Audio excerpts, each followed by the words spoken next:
అనుదిన బైబుల్ ఆదికాండము 28వ అధ్యాయము.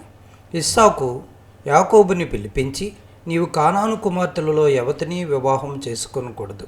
నీవు లేచి పద్దనరాములోనున్న నీ తల్లికి తండ్రి అయిన బెతియోలు ఇంటికి వెళ్ళి అక్కడ నీ తల్లి సహోదరుడగు లాబాను కుమార్తెలలో ఒకదానిని వివాహం చేసుకొనుమని అతనికి ఆజ్ఞాపించి, సర్వశక్తి గల దేవుడు నిన్ను ఆశీర్వదించి నీవు అనేక జనములగునట్లు నీకు సంతానాభివృద్ధి కలగచేసి నిన్ను విస్తరింపచేసి నీవు పరవాసివైన దేశమును అనగా దేవుడు అబ్రహామునకిచ్చిన దేశమును నీవు స్వాస్థ్యముగా చేసుకున్నట్లు ఆయన నీకు అనగా నీకును నీతో కూడా నీ సంతానమునకును అబ్రహామునకు అనుగ్రహించిన ఆశీర్వాదమును దయచేయునుగాక అని అతన్ని దీవించి యాకోబును పంపివేసెను. అతడు పద్దనరాములోనున్న సిరియావాడగు బెతియేలు కుమారుడును యాకోబు ఏశావుల తల్లియగు రిబ్కా సహోదరుడినైన లాబాను నద్దకు వెళ్ళెను.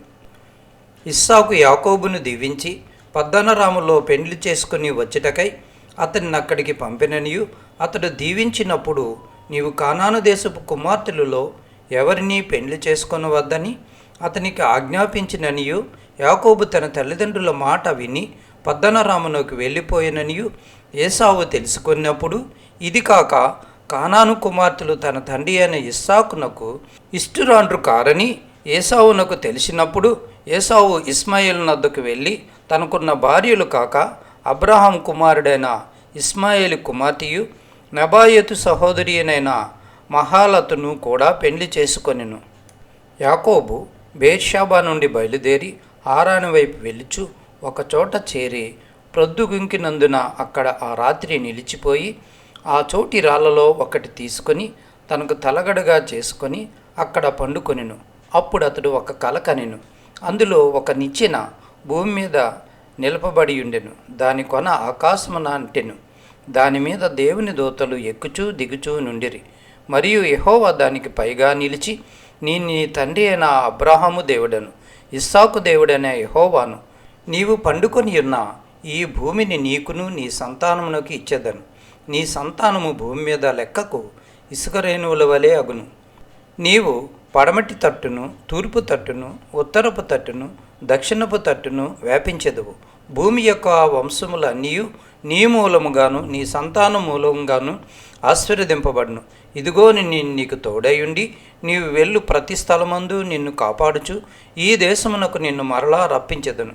నేను నీతో చెప్పినది నెరవేర్చు వరకు నిన్ను విడవనని చెప్పగా, యాకోబు నిద్ర తెలిసి నిశ్చయముగా యెహోవా ఈ స్థలమందున్నాడు, అది నాకు తెలియకపోయిననుకొని భయపడి, ఈ స్థలము ఎంతో భయంకరము, ఇది దేవుని మందిరమే కానీ వేరొకటి కాదు, పరలోకపు గవిని ఇదే అనుకొనిను.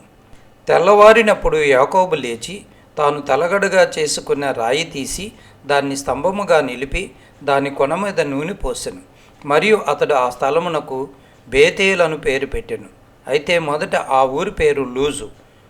అప్పుడు యాకోబు, నేను తిరిగి నా తండ్రి ఇంటికి క్షేమముగా వచ్చినట్లు దేవుడు నాకు తోడయుండి నేను వెళ్ళుచున్న ఈ మార్గములో నన్ను కాపాడి తినుటకు ఆహారమును ధరించుకుంటకు వస్త్రములను నాకు దయచేసిన ఎడల యెహోవా నాకు దేవుడై ఉండెను. మరియు స్తంభముగా నేను నిలిపిన ఈ రాయి దేవుని మందిరమగును. మరియు నీవు నాకిచ్చు యావత్తులో 10వ వంతు నిశ్చయముగా నీకు చెల్లించదనని మ్రొక్కుకొనెను.